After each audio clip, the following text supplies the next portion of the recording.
The driveway was covered in frost when I pulled in. I expected to see the porch light on, maybe a wreath, some soft music spilling out through the front window. Instead, the house looked abandoned. No lights, no warmth. Just the echo of silence pressing against the glass. I sat in the car for a few seconds, staring at the dark windows, thinking maybe I got the wrong date. But no December 24th. Christmas Eve. I was supposed to be home. I grabbed my bag, walked up the steps, and found the spare key exactly where it had always been, under that cracked ceramic frog my dad swore was too ugly to steal. I let myself in, expecting voices. Smells something. Nothing. Just the hum of the refrigerator and the faint click of the heater struggling to kick on. The kitchen light was on, dim yellow. And at the table, hunched over a sandwich like it might fall apart if he chewed too hard, was Grandpa Alden. He looked up when he heard me, eyes tired but kind. "You're here," he said, as if I was late for something. "Where's everyone?" I asked, dropping my bag by the door.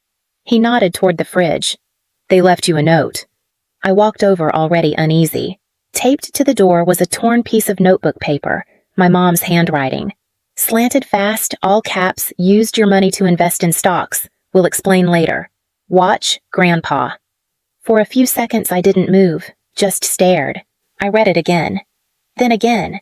Each time the words hit harder. $24,000. Gone.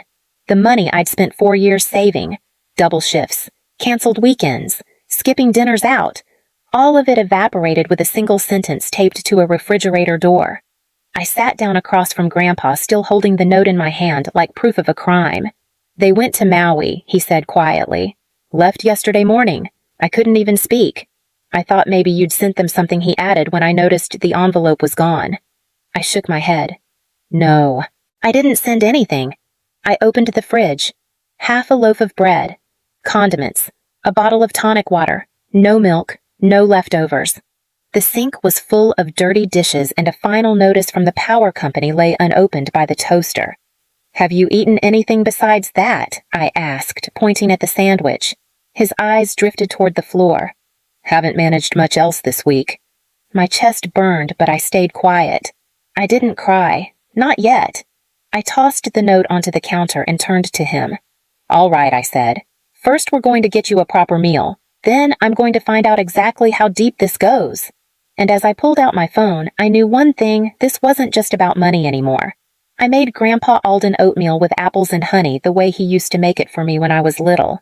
He ate slowly but finished the whole bowl, thanking me like I'd just brought him a steak dinner. I cleared the table and ran the dishwasher, pretending my hands weren't shaking. I didn't want to think about the money yet. Not while he was still hungry. Not while the house felt so cold. But when I sat down with my laptop and logged into my online banking account, the truth I'd been trying to outrun stared back at me in numbers. Final transfer 3 days ago. Destination a brokerage account I didn't recognize, listed under my parents' names. Balance zero. $24,000. Gone. I closed the laptop and leaned back, staring at the ceiling like maybe I'd find the answer up there. But all I found were memories. I started saving when I was 16. Dad had just lost his job at the auto shop, and Mom's part-time hours at the craft store barely covered groceries. I applied at the diner down on Maple, then picked up a second shift at the laundromat on weekends. While my friends went to football games and danced under paper streamers at prom, I cleaned lint traps and counted tips in the break room. Not because anyone made me, because I didn't want us to drown. I remember the day I opened my first savings account. I handed my mom the folder with the account number, proud and exhausted after my 6th straight weekend of double shifts. She smiled and said, "Banks prey on young people. Just transfer it to our family account. I'll keep it safe until you need it." I nodded. I believed her. Every month I sent $500, then $600, then $800 when I picked up more hospital shifts. I skipped vacations. I drove a car that coughed every time I turned left. I lived on rice beans and pride, and every time I doubted myself, I thought, this is how people get free. Slowly, quietly, on their own terms. Lyric never had to think like that. She was 6 years younger and somehow lived in a different version of our house. When I turned 16, I got a used backpack and a pile of bills. When she turned 16, she got a new phone and an ice cream cake with her name in cursive. She never had to take a job. Never asked what anything cost. Never offered to help when I was working through flu season and finals. She's more sensitive, Mom always said. We don't want to burden her. I used to tell myself it didn't matter, that I was the strong one, that some people carried more because they could. But now, sitting in a house with no Christmas lights, no family, and no money, I wondered if I'd been carrying things that were never mine to hold. I looked across the room at Grandpa asleep in his chair, and then at the envelope I'd taped shut with our bank statements inside. I opened my laptop again, not to check the damage, but to start tracking it. Every withdrawal, every date, every lie. Because if they thought they could take everything and still call it love, they were about to learn how much I had left. I woke up to the sound of Grandpa coughing in the next room. It was raw and shallow, like his lungs were trying to clear dust. I wrapped myself in a blanket and padded into the hallway. He was already in the kitchen by the time I got there, leaning heavily on the counter as he filled a glass of water. His hands trembled so badly the glass nearly slipped. I took it from him gently, helped him to the table, and tried to keep my face neutral. "Did you take your morning meds?" I asked. He looked at me like I'd reminded him of something he was trying not to think about. "I ran out 2 days ago," he admitted. I asked Lyric to pick them up, but she said she was busy. I opened the kitchen cabinet where we always kept his pill organizer. Empty. I checked the drawers. Nothing. The refill notice from the pharmacy sat unopened under a stack of grocery store flyers. His name printed neatly on the label, the pickup date circled in pink highlighter. 5 days ago. My stomach tightened. While Grandpa sipped his water, I walked through the house making mental notes. The sink was full of dishes crusted in dried food. The refrigerator had 2 expired yogurts, a jar of pickles, and 3 containers of takeout, all weeks old. The bread on the counter had a patch of mold, and the fruit bowl held a single shriveled orange. I found unopened utility bills stacked by the front door. One envelope was red and stamped, "Final Notice." Lyric had been here. Her jacket was still on the coat rack, her makeup bag on the bathroom counter. But care. That was absent. I checked the guest room where she sometimes stayed when she watched Grandpa. The bed was made, but there were snack wrappers on the floor and an empty wine bottle under the nightstand.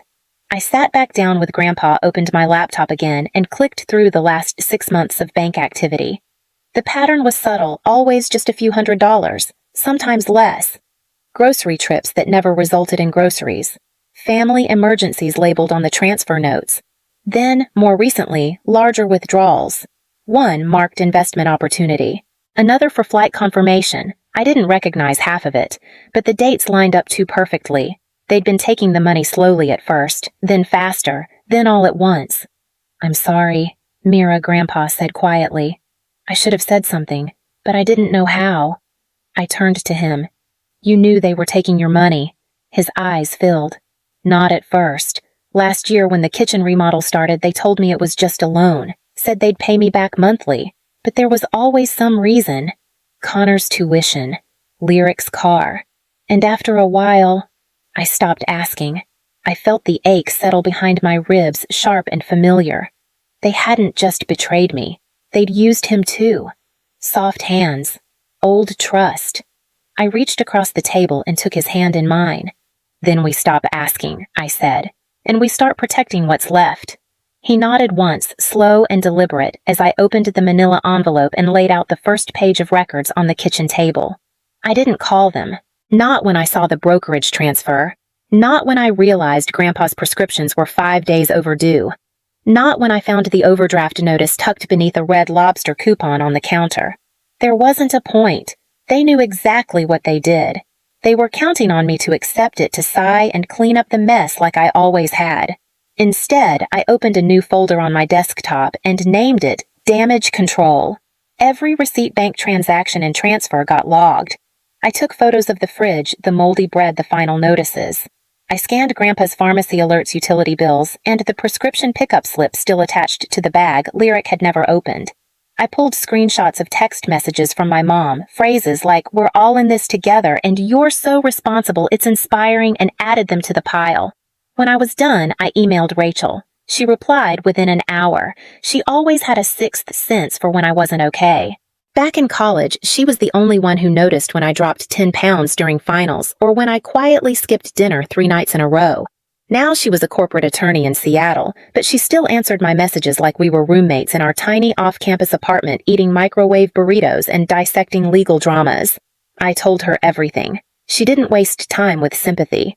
"You need to get power of attorney for your grandfather, immediately." She sent me the forms. I printed them at the library down the street and brought them home in a plastic sleeve.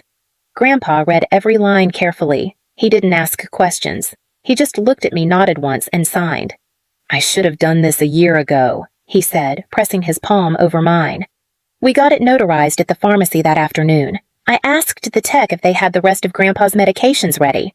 They didn't. Insurance hadn't cleared the refill. Apparently, someone had tried to pick them up with the wrong ID. I didn't ask who. That night, after Grandpa went to bed, I sat at the kitchen table and wrote a list. 1. Cancel joint access. 2. Open new accounts. 3. Document every loss. 4. Cut communication at least until we had leverage. When I opened Instagram, they were tagged in a photo. My mom in a floral wrap dress, cocktail in hand. Dad with sunglasses and a hotel towel around his neck. Sunset cruise with my love. Had deserved hatch paradise time. The comment section was full of hearts and envy. People saying how cute they were, how happy they looked. I didn't comment. I didn't message. I just took a screenshot and filed it under vacation funded by theft. By the next morning, I had closed the account that once held my student loan savings. I rerouted Grandpa's Social Security checks to a new bank. I locked the mailbox and set a password on every utility and medical portal. When the pharmacist called again, I confirmed my identity and told them to reject anyone else trying to access Grandpa's file. I didn't scream. I didn't send dramatic texts. I just made it impossible for them to touch anything else. When I hung up the phone, I poured myself a glass of water, looked at the neat stack of folders on the table, and felt something I hadn't felt in days. Control. And I knew when they finally came back, they wouldn't be walking into the same house they left. 3 days later, my father's name lit up on my phone. I let it ring until it stopped. He called again and again. I finally answered on the 4th attempt, not because I wanted to hear what he had to say, but because I wanted to know how desperate he sounded. "Mira," he said, breathless. "Thank God. We need to talk." I didn't reply. I just waited. There was static on the other end, then a sharp exhale. The market dropped. We didn't see it coming. Look, it's complicated. We just need to get through this week. We'll fix everything, I promise." Silence stretched between us. I could hear waves crashing faintly in the background, or maybe a fountain. I imagined him calling from a hotel balcony in Maui, still in swim trunks, sunburned and stunned. We lost almost everything he said. The fund, it's wiped out. I looked down at Grandpa's bank folder on the kitchen table. I'd just finished sorting every document into labeled sleeves, medical housing, legal savings. All sealed, all protected. "I need to borrow just enough to stabilize things," he added. "We'll pay you back, of course. It's just temporary." I didn't speak. "Mira, you there?" I stood and walked toward the front window. It was raining. The street outside looked empty except for the neighbor's trash can blown over by wind. "You knew that money wasn't yours," I said finally. He stumbled. "We were investing in our future, yours included. It wasn't selfish. We thought it would help everyone. You thought I wouldn't notice," I corrected. There was another pause. "Look, we don't have time to argue. I just need you to send something, please." I hung up. That night, after Grandpa went to bed, I printed a notice on my laptop and sealed it in a manila envelope. Then I drove across town and taped it to their front door. "Access revoked. Unauthorized withdrawals documented. Repayment required. See attached terms." Inside were photocopies of the account statements, the legal affidavit of power of attorney, and a letter outlining a repayment plan, fixed monthly amounts. % annual interest, 0 tolerance for delay. I knew they wouldn't like it.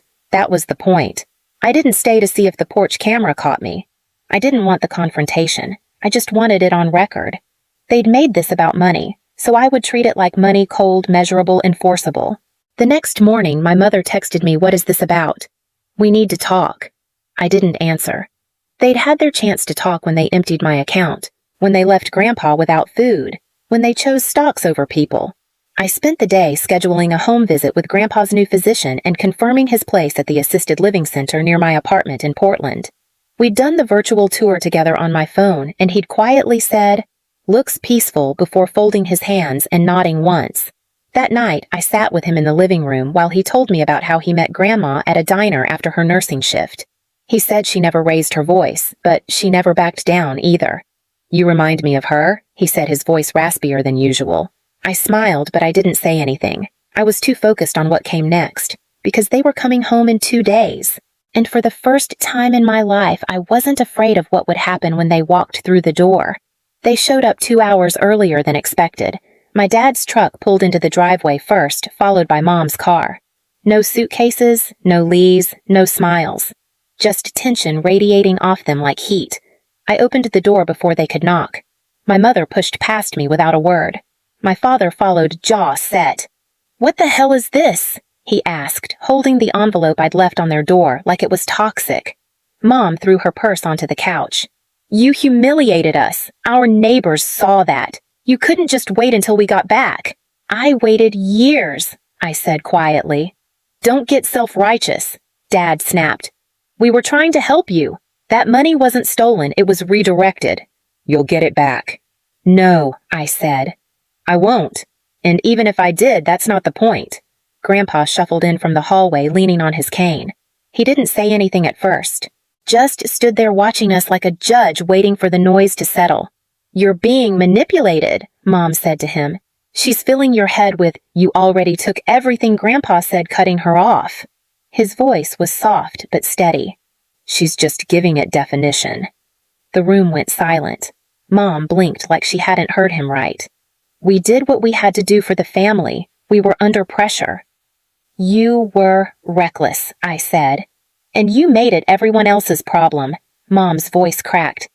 "How can you be so cold after everything we've done for you?" I looked at her, really looked at her, and realized she still believed that enabling, manipulating, and emptying our accounts was love. "This isn't revenge," I said. "It's responsibility, the kind you never taught us." Dad opened his mouth to argue again, but Grandpa raised a hand. "That's enough," he said. No one spoke after that. They stood in our living room like guests in a stranger's house. And for the first time, it actually felt like mine. I looked at Grandpa, then at the stack of documents on the table beside me. We were ready. Grandpa moved into his new place 2 weeks later. The staff at Oak Haven already knew his name when we walked in. His room had sunlight, a recliner by the window, and enough space for his crossword collection and the photo of Grandma he still kept by his bed. I visited every other day, sometimes with groceries, sometimes just to sit and listen. He said he didn't miss the house, only the quiet parts of it. My parents didn't call. Lyric never reached out. I heard the house went on the market a month later. "Great Bones needs updates," the listing said. I didn't disagree. I started rebuilding my savings. Small transfers this time to an account only I could touch. Some nights I worked extra shifts. Others I sat on my apartment floor surrounded by papers planning a life I finally owned. On my way to work one morning I passed the old house. A for sale sign leaned crooked in the yard. The windows were empty. The porch was still cracked where Dad always said he'd fix it. I didn't slow down, but I smiled. Some houses aren't homes, and some families only teach you what not to become.